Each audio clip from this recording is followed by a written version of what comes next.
has been a very, very interesting and very um, provoking, thought-provoking 2 days. And now we want to move from ESG to GSG, Governance for Strategic Geopolitical Shifts. And there's I actually went to artificial intelligence because I was always told that there was an old Chinese curse that said, "May you live in interesting times." Well, the perplexity informed me that it really was not an old Chinese curse. It was attributed to the Chinese, but it originated in the UK. So, but we are living in very interesting times, and the shifts we are seeing and the movements we are seeing, we now have to really pay attention to and to deal with. And to wrap up, we have Dr. Peter Crow. He's joining us from New Zealand. I love New Zealand. He's an accredited director and chair and an advisor with an extensive record helping boards realize organizational potential. He has served on the boards of private and private equity controlled companies, family businesses, and community agencies. He has advised boards, chairs, institutional investors, and governments. He's curated director development courses and spoken and written on topical matters. His insightful contributions have proven invaluable to the fortunes of a wide range of enterprises across 5 continents. He holds a doctorate in corporate governance and strategy, a first in technology and management, and is a chartered member of the Institute of Directors. And of course, he lived in New Zealand, but I suspect he travels quite a lot. And of course, we have our own Professor Garratt, our global ambassador and author of The Fish Rots from the Head, an international consultant and academic. He specializes in the review and development of boards of directors and works also on 5 continents. And he's currently finishing off his next book. I shouldn't say final. So it's a pleasure to have him here. And of course, we have our own Kamla Rampersad de Silva, who, as far as I'm concerned, is a force of nature, and who has grown the Caribbean Corporate Governance Institute over the last 6 years to what it is today. So without further ado, I'm going to ask Peter to kick off the conversation and give us his insights into how we navigate this very, very volatile time. Peter, over to you. Thank you very much, Nigel. It's great to be sitting on this panel. You've given me a very, very generous welcome, and I was watching Professor Garratt as that welcome was being done and thinking, if only I was good as Bob. You know, Bob and I are dear friends. He is a mentor to me. We catch up regularly when I'm in London. But also, I agree with you, Kamla, force of nature. I've not recorded hearing that phrase for you before, but it's true to my perception of you. It was Professor Garratt who introduced it, Peter. I have to say that. Okay, so now we've got false attributions all over the place. We've got the Chinese stealing the English. We've got Nigel stealing Bob's. So with that, we'll have a bit of fun. So first thing is, I'd like to say in jest that I feel a little bit like an imposter because I've come at the end without hearing what has gone before, and I do hope, in all seriousness, that the commentary is of some use. There will be some things that I say that may well be controversial. I make no apology for that because our job as leaders in our respective countries, as leaders in our respective boards, as contributors, speakers, family people, men and women, our job is to provide leadership. And that includes thought leadership and not just taking what somebody else said, because it might look right, But as Copernicus averred, much to his detriment too later, sometimes common knowledge, although it's commonly held, is not actually right. And Wittgenstein in 1951 wrote on that as well, so that what seems to be the case, or seems to be so, may not necessarily be so. So we've got a complex situation. I think we can say happily and on firm ground that the ground is shifting. Happily and on firm ground that change is some sort of constant. And as the no 2 days are the clouds the same. You look at the same river, it's never the same river twice because it's flowing. And we've got all of these descriptors that have been said to us on that introduction, and they're all truisms. And I take I'm going to tell a few stories as we go through. I hope that's all right, Nigel, but I had a conversation with a younger gentleman, and yes, I'm not quite to my gold card age here in New Zealand yet, but it does start well into the sixes. And I was chatting with a gentleman today, is Thursday morning, 3 days ago, Monday, and he was explaining to me all this AI stuff. And it was fascinating what he was saying to me. And he said, when did you first hear about AI? And I would have said this chap, he was about 26, 28. I don't think he'd seen his 30th birthday yet. And a bit of a geek, really, really nice guy. And I looked at him and I said, 1984. And he looked at me and all the blood drained out of his face.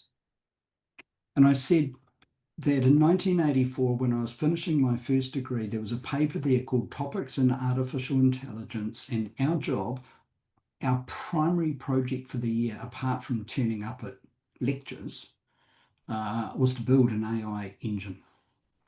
And we spent the year doing that individually, and I completed it, and it was fascinating. Now, rudimentary would be a very generous term for what we achieved. But the point here is that this vignette I've just provided for you it helps us to understand that much of what we talk about today, we can see breadcrumbs and indicators of it in the past. And I think that's important for us to understand. So in respect of artificial intelligence, I see it this way. It's computers looking backward to suggest what the next word will be. That's LLM, combined data. But of course, artificial intelligence is just that. A man that'll be known to some of you that I used to work for in my last paid job, a guy called Eric Schmidt. Dr. Eric Schmidt was executive chairman of Google. Prior to that, he was the chief executive of Novell, the computer networking company. And recently he went on record as saying that today artificial intelligence is approaching the intelligence of an ant. So it's doing really good things. Please don't get me wrong, but it's nowhere near general intelligence, artificial general intelligence. So the computer replacing the human. And we talk about generative AI, but if we look beyond the horizon, we'll see artificial general intelligence, and that's when the game starts to change. But let me come into the boardroom and make a few comments there.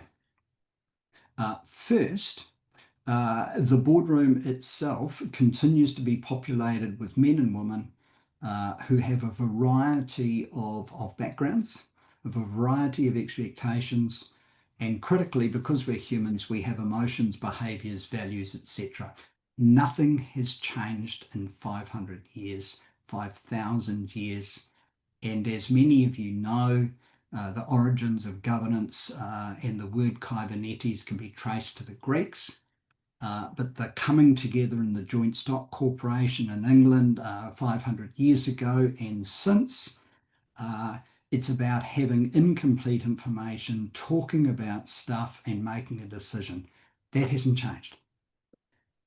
The technology that we use and have available to us to inform that discussion and decision process has changed significantly.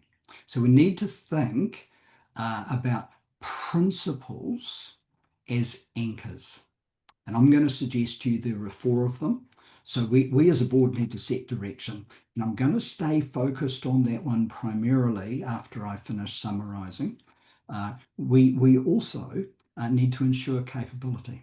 So this is about making sure we've got the right leadership, the right culture, the right resources, so human, natural, economic, that we also, principle 3, that we oversee performance. We've got to ensure that our management team achieves what the strategy says, not just what the budget says, but what the strategy says, and of course, in the context of the law. So that's the compliance piece, which is where most boards spend most of their time. We all know that.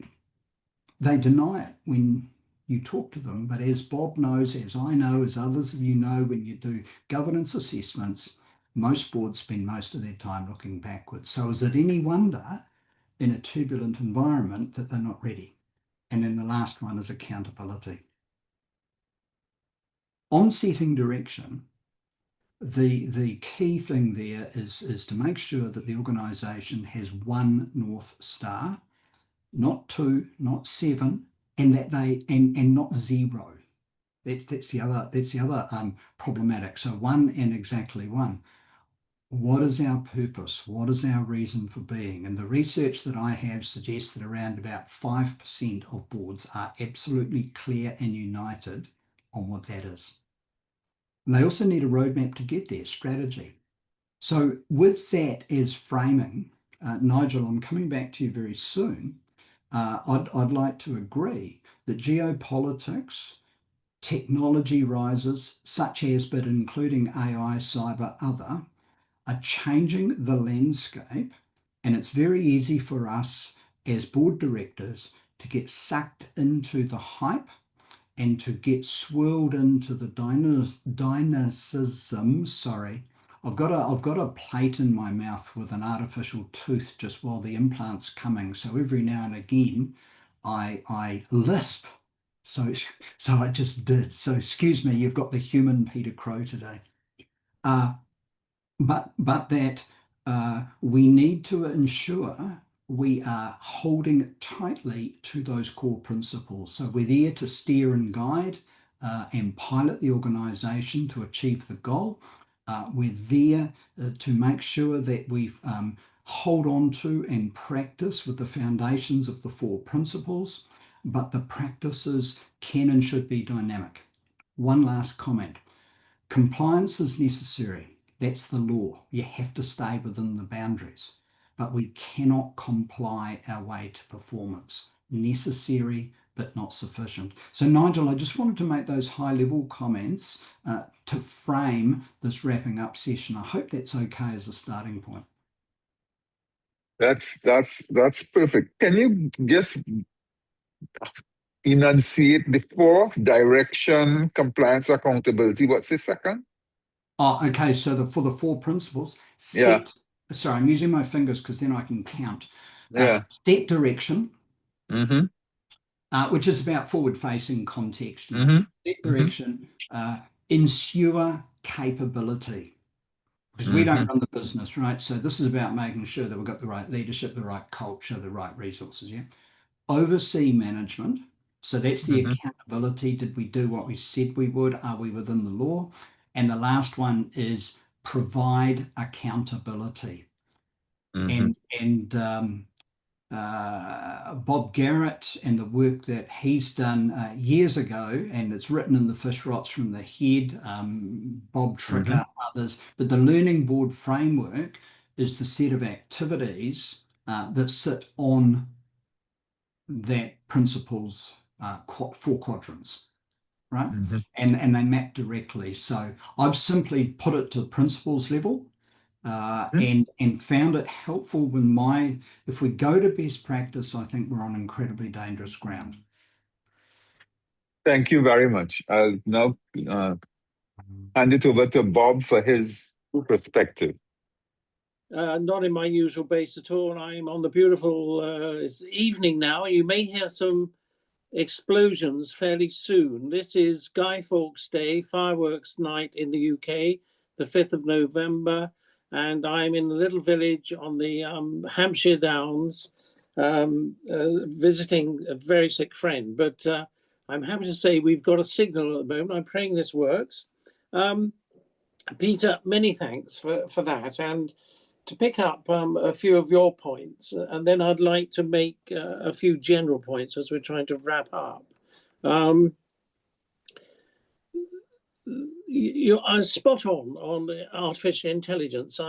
We're being driven because it's so fashionable, and also because there is so much potential money in it, to assume that AI will take over anything. And as far as I'm concerned, that is absolute nonsense.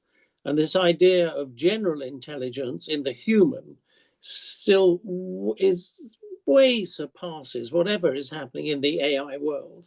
And the people I know in the AI world, some of whom are very much leading in the field, are beginning to realize that they actually know a lot less than they have been hyping. And they have raised vast sums of money, unbelievable sums of money, to pursue this. But I'm still asking, pursue to what end? Because in the end, whether you're using vast large learning models and ripping off people's knowledge around the world in the process of doing it, I would say stealing much of the world's previously acquired knowledge, and doing that for very particular personal and financial gain. As they say, move fast and break things. Well, they're breaking so many laws around the world that I'm not sure this is actually going to end at a good place. I think it's going to end in tears. And that in the end, particularly when we're at the level of giving direction to our organizations, we're going to be faced with a group of people, however they are selected or elected, who are going to have to take decisions in large areas of uncertainty about the way in which they will try and achieve their organization's purpose. And that is not going to go away, and no machine is going to be able to do that, and no algorithm is going to be able to do that. Yes, they can rationalize a lot of the thinking that goes in, but in the end, it's the moral sentiment behind the decisions which really drives us forward. And I'm very interested in what was being talked about yesterday, particularly in the conference, and I apologize that I missed the last two sessions because I was traveling to get here.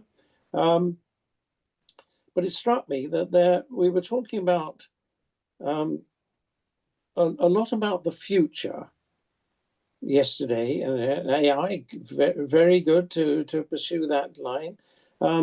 We talked quite a bit about what happens with the next generation of directors, because I'm absolutely damn sure they're not going to be the same as this generation's. There's just too much happening. And the way in which polycrises are now demanding intellectually the ability to hold more than one contradictory idea in your head at any one time is now actually a fundamental part of being an effective future director. I think we can go back to the work in the 20s, the breakdown on the idea that the definition of a first-class brain is to be able to hold two contradictory ideas in your head at the same time and still be able to operate. That notion is, I think, now going to be one of the key elements for future directors. So there's a facing I heard yesterday on the future. What I heard less, but what worries me more, is what's happening, not about the future, but about the rapid movement backwards that's impinging on corporate governance. And if I look at the thinking that's going on, particularly but not exclusively in the US, and especially under the Trump administration, but also seen in Russia, China, and in a mixed way in India, but I think India is actually most probably going to come out on the side of the angels in the end there. But the way in which Trump especially is beginning consciously to destroy what has been developed in effective corporate governance in the States is extremely alarming, both in the way they're avoiding the present law and in fact, even the present Supreme Court on the one hand, and beginning to encourage people to deliberately not follow through the basic principles of effective corporate governance. That I find extremely alarming. And I mentioned yesterday that there are some people fighting back, like Nell Minow in the States, who, if you go onto her website, that's really interesting what she's trying to do. But Nell is part of a, I've always had problems with the US because I find most of their fixation in corporate governance is not on the broad notion of corporate governance, but on particularly the notion that corporate governance is essentially about only shareholders, not the rest of society. And that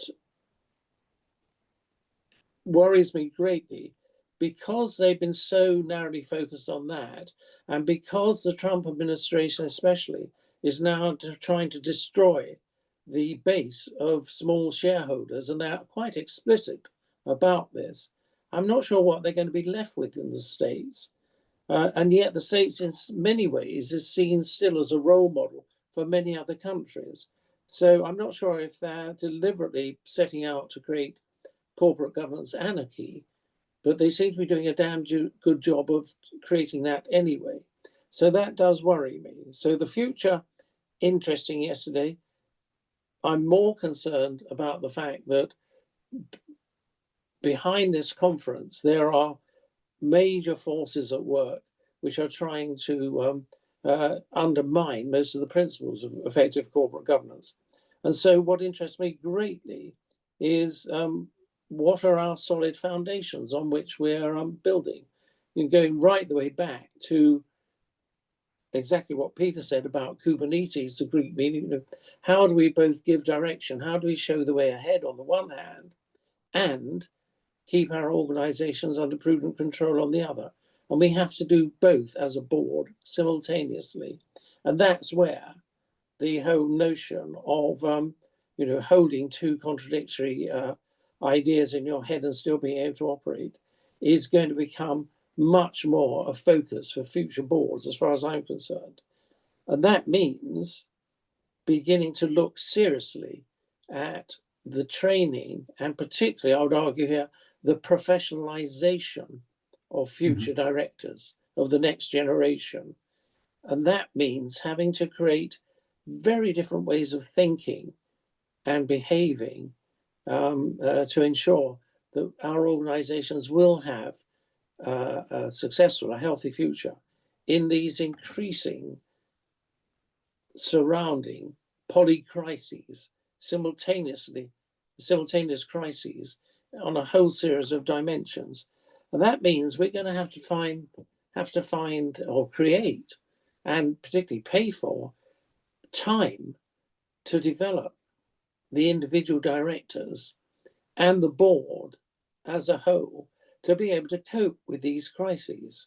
We can't just scurry along as we do at the moment. And, if I draw a silly little example, but we can't just bring in a few friends or have a few appointees as representatives of others to sit on a board to attend, say, once a quarter and just acknowledge what the CEO is proposing. Those days are long gone. And we're going to have a good look. particularly of the thinking styles of what goes on. How do we create? And if I'd said 20 years ago to a board of directors, well, you're going to have to cope with anthropology and geopolitics, and you're going to have to understand environmental and societal issues, and you're going to have people putting stupid laws on you regarding stupidly thought through. They're not stupid laws. They're stupidly thought through laws on things like equality and inclusion, diversity, etc. I mean, none of those directors would have believed a word I said. They would think I was absolutely nuts. And yet, we're now dumping, often with major compliance backup, and particularly litigation backup, a lot of these things on people who before have been quite happy just to focus on the bottom line, bit of accounting, bit of logistics, a bit of supply chains, and all the rest of it. Suddenly we're asking them to deal with these huge issues and threatening them with law if they don't obey. And I have no idea what abeyance means, by the way, in that. So one of the things that at the end of my session yesterday, I got quite a lot of internet mail back. And one of the things that struck folk was the idea that a board is not just that little group of people who come together occasionally, but neither is it a team together in the sense a sports team is one that trains, works, lives together, often 24/7. But a board is different. It is a team, but it's a team apart. So they only come together occasionally. And when they come together, they have to have ways, and they are developable, ways of quickly being able to respect each other and to have sufficient diversity. And this notion of sufficient diversity interests me greatly. Goes back certainly to work in 1946, 1947, after the Second World War, on what is sufficient variety in a living system. And at the moment, I don't think we're anywhere near that. But I'll finish by saying, but I'm looking now for sufficient variety in the variety of thinking styles and processes, all of which, by the way, are measurable, to be found on any board to cope with these future polycrises and to try and negate the backward movements that I see beginning to build, particularly in the States. Thank you very much, Professor, for that perspective. I think Peter had something to add, so I'll bring Peter back in before I go to Kamla. Yeah, no, look, that's all right. I feel like it's interesting, isn't it? I started off asking for permission to be direct, and then Bob took that stick off me and ran with it, which gives me permission to say a few things. Cool. And we're in a friendly environment here. I did make the comment that you cannot comply your way to performance, but that's exactly what many are doing. Human nature is such that if we break the rules, either someone will hold us to account, so the police if we're speeding or whatever, or they won't, which is like giving us permission to keep doing it, and or the lawyers will get involved and legislators and erect new boundaries. And that's exactly what's happening in board work and corporate governance. I will speak against one of the five doyens, so Professor Mervyn King. King 1's brilliant, King 5's not. And the problem is it's far too prescriptive, and instead of being helpful guidance for boards to consider, the Institute of Directors in South Africa has got it to a point that it's comply or explain at the stock exchange, but we can't comply our way to performance. ISO 37000 offers difficulties because it tries to run a pathway to be all things to all people, and its uptake around the world is minimal. as far as I can see. Now, I'm quite happy to be wrong on that. But when I speak with boards and do inductions, and I did one as recently as last week when I came back from Europe, the expectation is we were going to run through the relevant sections of the Companies Act. I asked them what the 7 duties are, and Bob, you'd be pleased to know that we got 4 of them out. There were 10 in the room, and between them they got 4. So that further reinforces your research that most directors can get 2 or 3 of them on a good day. They claimed they knew 6 or 7, but when I put them up. So there's these discrepancies. Now, if we don't know what our duties are, how can we possibly play to them? And then what is the point of now specifying do this, do that? Cognitive diversity is critical. I don't know what you're thinking. So diversity of thinking is useful, but only in so much as it's different approaches to problem solving. We look at the cup differently, the handles on different sides, depending from which angle we're looking at it. AI is an enabler and an automator is as significant as the production line is to motor cars. Thank you, Henry Ford. Totally agree.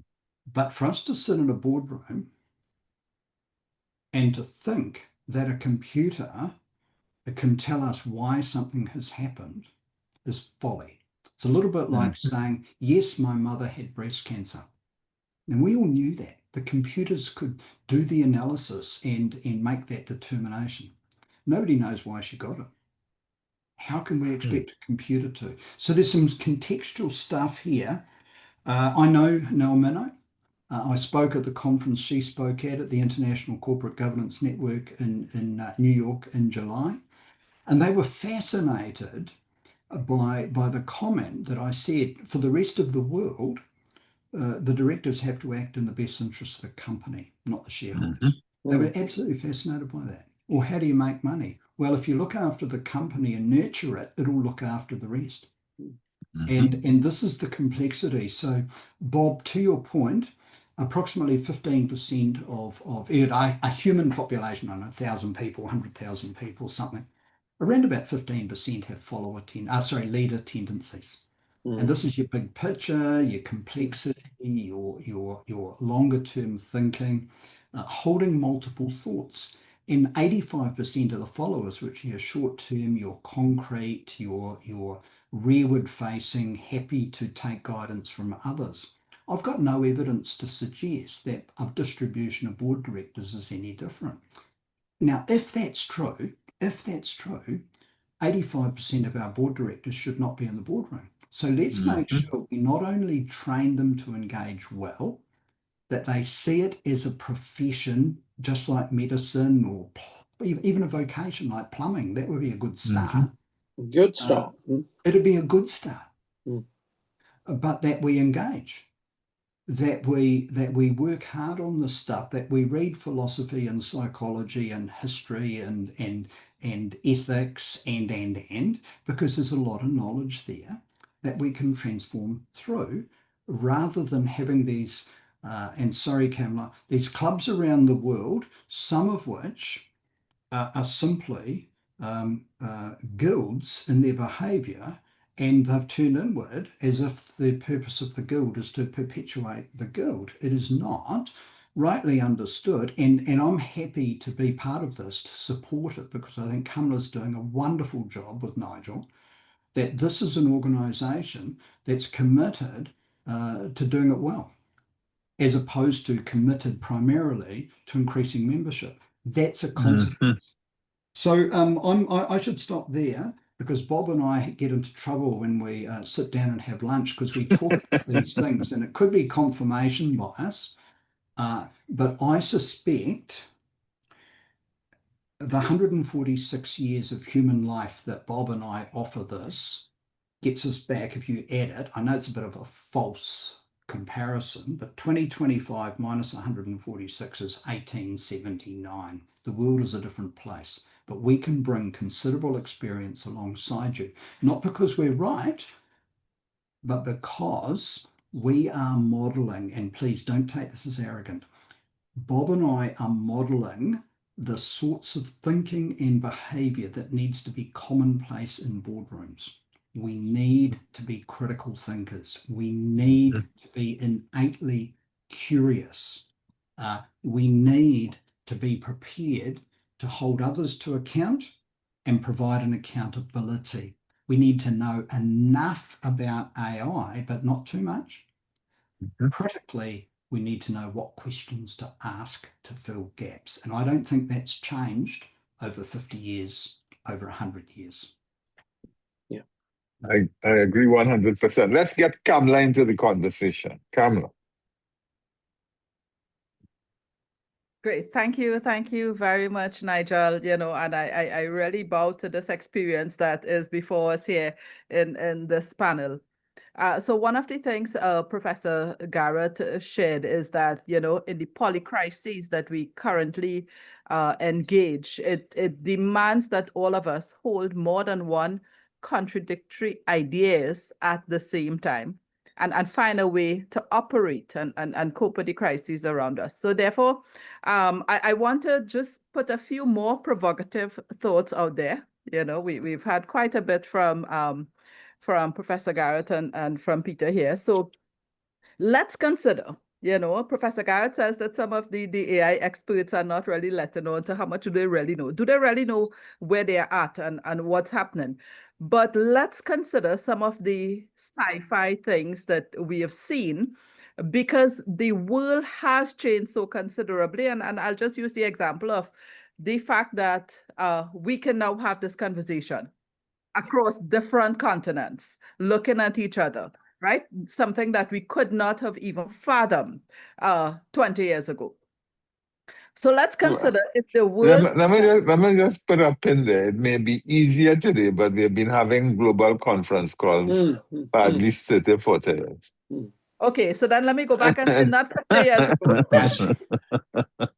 Yes, just to show that the world can be tremendously different from what we have thought about before, right? So let's consider if the future is going to be one where we have cyborgs who are our security personnel, that we have holographs that are part of our own personal assistant that gives us access to this global library. And, Professor Garratt spoke about the AI being trained on the world's knowledge, basically stealing information. But it brought to my mind the fact that this is where they then contain all that knowledge. So the future I'm seeing is that is now going to be accessible, possibly at a huge price, but it can be accessible in that way as your personal assistant going with you everywhere to give you information. The challenge I think we need to consider is that as human beings, we have known of many of the problems facing us for a long time. Yesterday, Professor Garratt asked us if we know the origin of ESG and DEI and, these terms that are so popular with us now. But I remember in my research, the whole notion of what is sustainability was actually introduced in paper since 1713. It was done by a guy named Kalowitz, who was studying forest sciences. And at that time, he had argued that timber should be used with caution in a way that there's balance between timber growth and lumbering. Right? Because he's saying we must have continuous and perpetual use, right? So basically what was reframed in the Brundtland Commission for using resources today that allows the generation to be able to enjoy, but ensuring that we preserve for future generations. Right? Now, that was actually reframed way back in 1987. So we have known it at a world level that there needs to be a different kind of thinking in how we are doing things. But the reality is the Industrial Revolution changed many things. That there used to be sustainable living, and Professor Garratt spoke about that earlier too, that the way in which decisions were made in the past did take into account environment, impact on other people, we cared about our neighbors, those things. But for me, I think that industrial revolution that enabled us to automate a lot of systems and profit became the focus really changed everything. And it built a culture around the world of profit first, no matter the cost. So many people were not thinking of the cost at the time because we just thought they're doing the right thing. This is something I try to argue back to my children when they tell me that my generation and the one before has destroyed the world for them. The reality is every generation does what they think is the right thing at that time. So we're at crossroads now. We have all this amount of information that we are able to look back and consider what were those steps we have taken, the impact it's been, and the fact that it can get worse if we don't fix it, if we don't change the trajectory. This morning's panel was really, really brilliant in terms of taking apart the fact that right now the world is in disarray. It's the poly crisis that Professor Garratt spoke about, but with some of the actions that currently unfolding, it means supply chains may be wholly disrupted. You know, there's a polar world where we can, in fact, redesign our systems so we can have entirely new type of organizations and outcomes. So how do we do that? I actually love Professor Garratt's contribution from yesterday, and it really stayed with me, the idea of the team apart. But that team apart, I think, to function well in the boardroom means that I can like you, but I can also disagree. And we are in a situation where there's so much complexity that if we don't have trust, that disagreement can be taken entirely differently. Yeah. And then the respect that we're saying that we want to have a diversity of thinking, you know, doesn't really happen. We say it at a surface level, but internally we are thinking, okay, this person is disagreeing, they're not supporting me, and therefore they're not my friend. And it creates some of the chaos that may make it difficult for us to know what is that performance that we want to be known for by this board for this specific organization. And I think that is the desired state that we are not all clear on.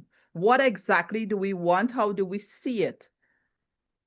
And therefore, what are the things that we need to put in place to do that? So from what Peter was sharing now, I know yesterday's panel that discussed AI, they spoke to the importance of regulations and the importance of having those regulations, although we don't understand the entire environment, and therefore the need to constantly do amendments as we learn more and grow, because you want to put certain guardrails in place.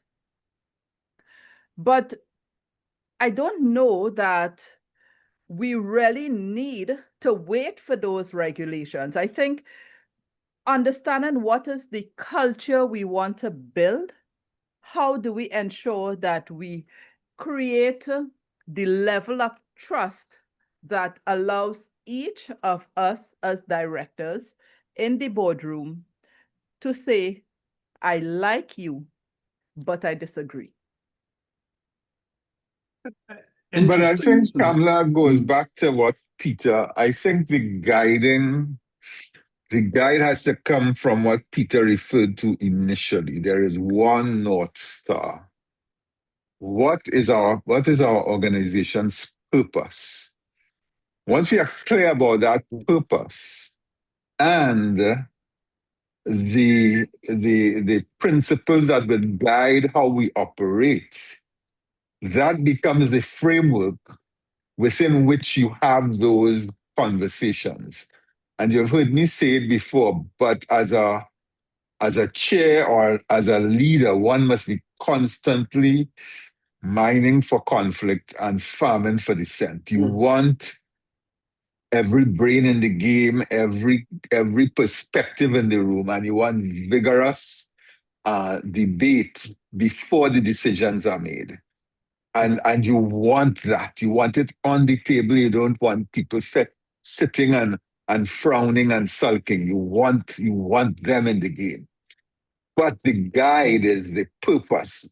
And for me, it's also important that we look to what I refer to as the stakeholder capitalist model, where you focus on creating value for your customers without compromising the resources that you use. And in when I talk about resources, I'm talking about the suppliers of labor, of other inputs, of the communities in which you operate. You have to be mindful of those if you want to have a sustainable enterprise. So for me, those are very, very critical. I don't know what Peter or Professor Bob would say. I agree. Oh, sorry, Bob. No, I'll give. Okay, so thank you. I've written down one word: statutes. So the New Zealand Companies Act was written in 1993. The previous one was 1955. So on that measure, we're about due for another one. And it worries me when that task is taken up and those adjustments are made, that you're not going to need a briefcase to carry it, but you're going to need a wheelbarrow. And I go back to a single comment I made: you cannot comply your way to performance. It's a Crowism, yes, but in there are the same 7 duties that Bob's familiar with in the UK and in most of the way around the Commonwealth. What's not in there is the word governance or the phrase, let alone corporate governance, because it doesn't need to be, because that's what the board does in the context of the wider framing. But the Local Government Act here in New Zealand has got a clause in there that the mayor will be a good employer.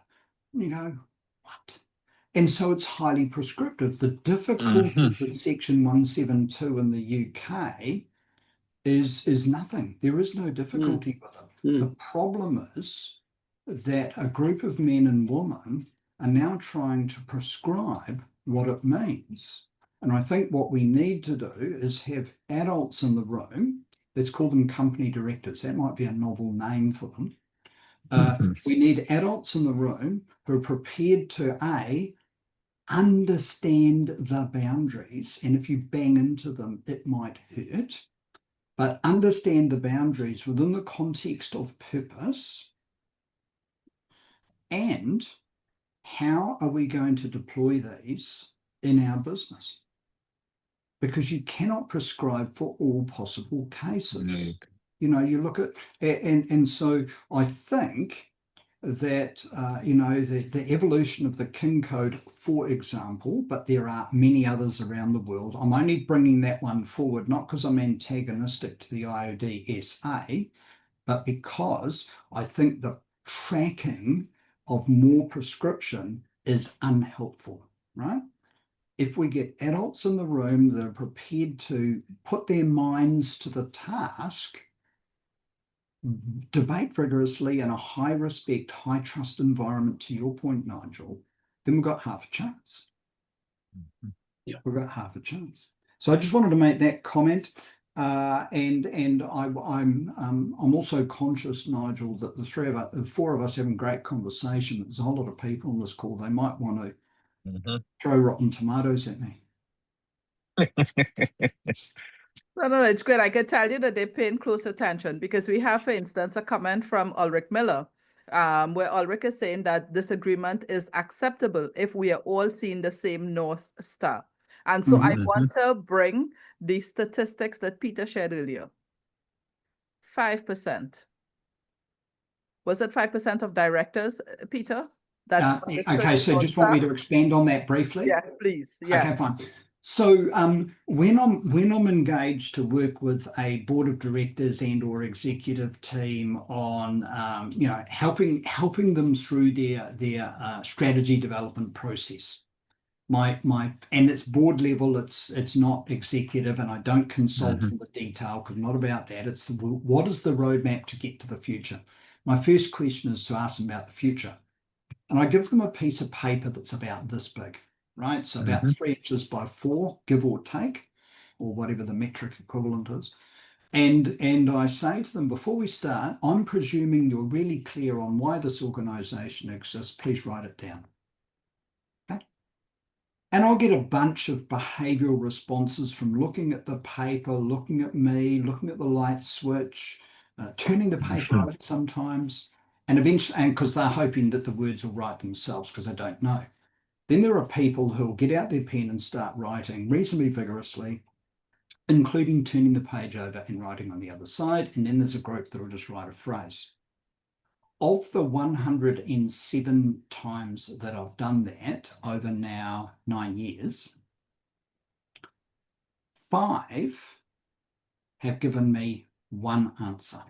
So usually N, the number of answers, is between 2 and 6, right?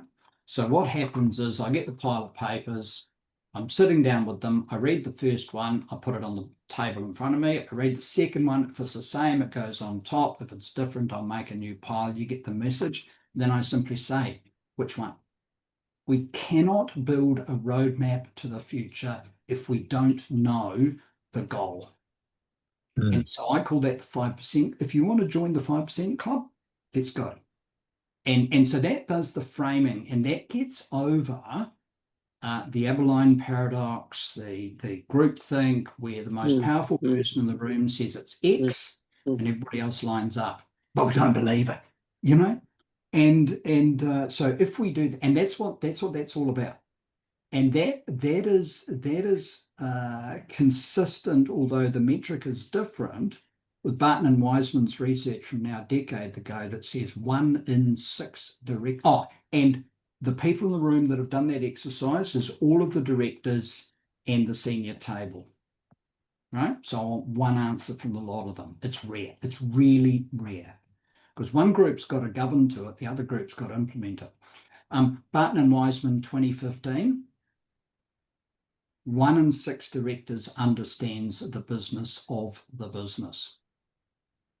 The culture, the strategy, the purpose, the operating context, the developing trends and disruptions, the stuff we've been speaking about on this conference, including the competitive forces, 1 in 6.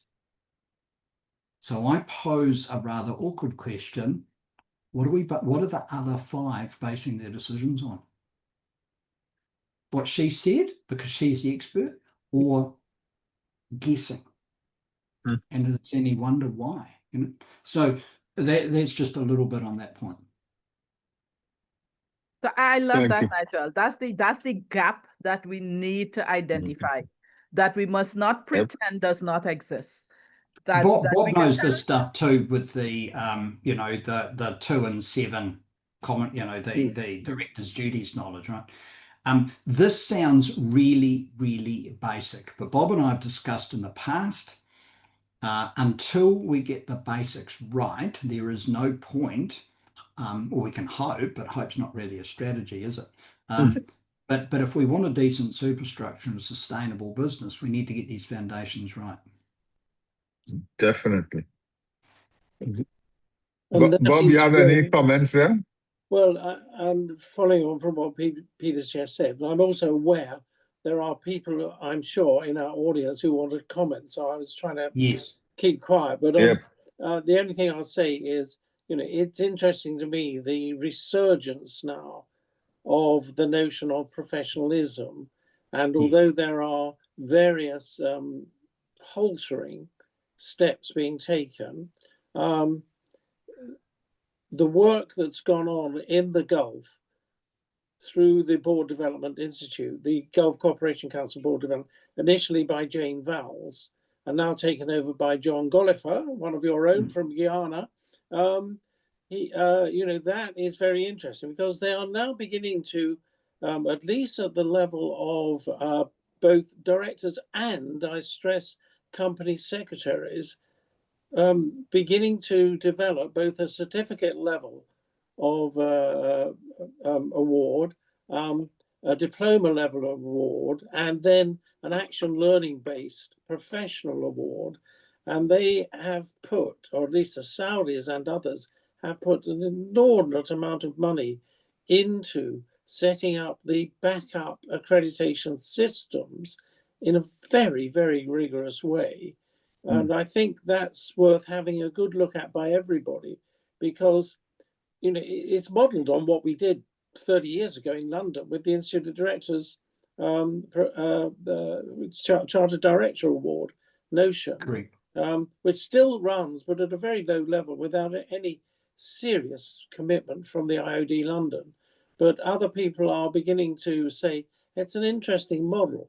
And if we are, in our next generation of directors, going to have to be able to think through polycrises, then we're going to have a system whereby we can begin to look at the maturity of each board and the maturity of each member of that board in terms of what is now demanded of the future. Mm-hmm. I want to change the conversation a little bit away from the individual corporate or company or organization to the political and the country level. And I am fascinated by Singapore's response to this whole geopolitical situation. So you have the Chinese on one side, the Americans, the Indians, I suppose, and Singapore navigating very, very elegantly through the tulips, if you will, tipping to the tulips, being very close to the Americans on from a security aspect, and being very close to the Chinese from an economic and commerce aspect. What are your thoughts on that? And what should we in the Caribbean be taking from that? So when was it? In 1965. Okay. So there was Malaya, and those of us that are old enough to remember the name of that country, I was, it was still Malaya when I was born, but I was only 3 years old when we got Singapore and Malaysia. We knew the British and others had real difficulties in World War II because all of their defensive weapons were pointing away, pointing to the sea. And of course the Japanese came down Malaya and got Singapore. Lee Kuan Yew in 1965 did some audacious things. The first is he acknowledged that they got absolutely no resources except the brains of the people and the hard work of the people. They even got their water from across the causeway. And so nothing's changed today except they've got 6 million people on an island as big as our largest lake. They do two things incredibly well. One, they have a financial hub and a transport logistics hub, shipping hub. So they understand clearly what they do. That's the first thing they do well. The second thing they do well is they're really, really clear on what democracy means. And that is not everybody has a say all the time, which is where a lot of other countries have got to. What Lee Kuan Yew has said is, in the beginning, it was, I'm in place, but effectively it's, you've put the leaders in place, let them and expect them to lead and come back every few years and have elections. Now, Modi in India is not dissimilar. We cannot expect to make great progress if we have committee meetings all the time. I think the opportunity for the Caribbean, and sorry, I pronounce it that way, I think the opportunity for the Caribbean is a little different because you've got many jurisdictions. Singapore's but one. But any of those island countries, it's got the opportunity for a single man or a single woman, and I'd love it to be a woman, a person to rise up and to stand on the steps somewhere. And we've got great examples. And, you know, I'm invoking now the black gentleman that stood on the steps of the Lincoln Memorial on the 28th of August, 1963. Imagine if he had said, I have a plan. Because people don't get behind things, they get behind causes. So what is the cause that Mandela lived for and died for? What is the cause? What is the cause? And Lee Kuan Yew, in a complete different style, is no different. So what he said is that economically US, of course, defense US, of course, but proximity to China is something different. And so they've worked it out. Finland has worked it out. Estonia has worked it out. New Zealand has not. I think the UK has in the past, but perhaps is not in recent times. So I think you know, great moves of humanity generally come from the minds and mouths of individuals, not teams. And I think there will be leaders in the Caribbean who can pitch a cause, corral resources, and make things happen. And you know, it's happened in the past. There's been all sorts of negative and positive stuff, but why not again? That would be a starting point for the conversation. To think that we can committee our way to success, I think, is dreamland. I agree with that. What interests me is, given the countries you just mentioned, Peter, they're all pretty small. And that's wonderful. Geographically, yeah, they're tiny. They can experiment and learn quite rapidly. And the one that I go back to some of my early training or thinking in terms of major change usually begins at the periphery. Correct. And takes time to move towards the center. And one of the great things about those countries is they are peripheral in many ways, geopolitical ways, and yet they are wonderful workshops for developing what we're talking about. Correct. And the Caribbean is a great, it has great opportunity in that area. When I first went to Lithuania, and I work in the Baltics, and you know, as with Bob, we're up to 5 continents each. It's not a race. It just means that we're spread thin and that we've got lots of ideas, but we're not necessarily right. When I first went to the Baltics, and specifically Lithuania, there was Lithuanian State Railways, a whole lot of others, and I was with this group of men and women for 2 days, 40 or 50 of us, and I was asked at the end what I thought. And I almost cried physically, almost.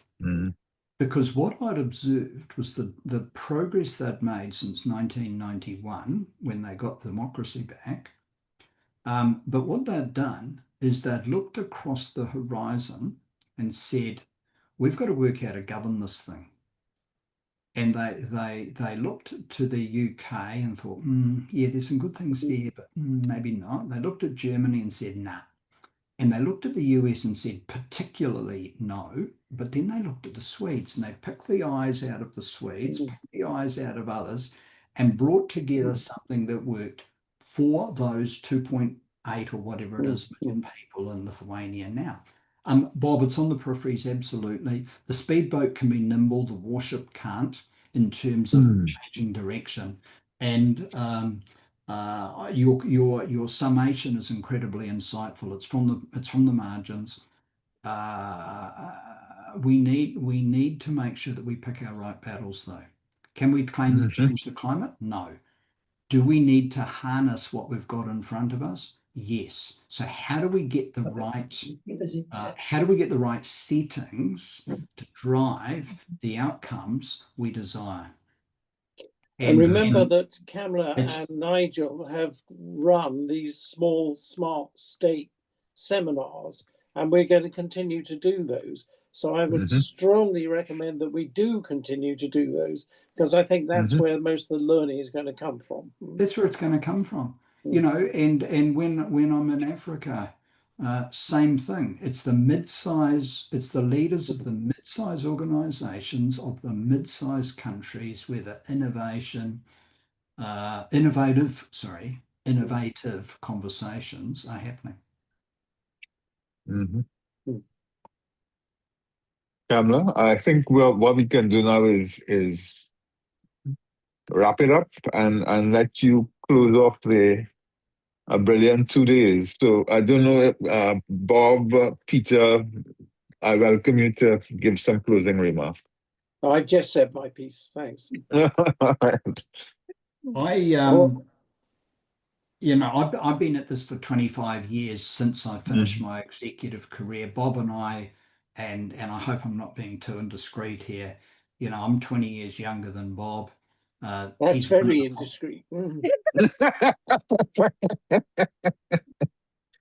He's one of the 5 doyens, some of which remain alive. Old lags, yeah.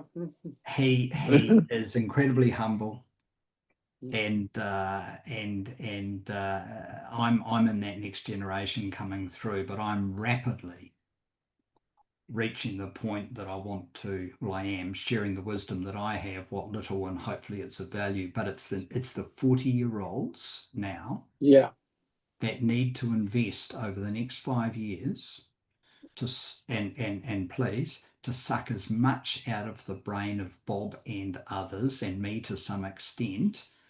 It's not the 30 and 20-year-olds who think they deserve. It's not their right. You know, nobody has got a right to play in a national sports team.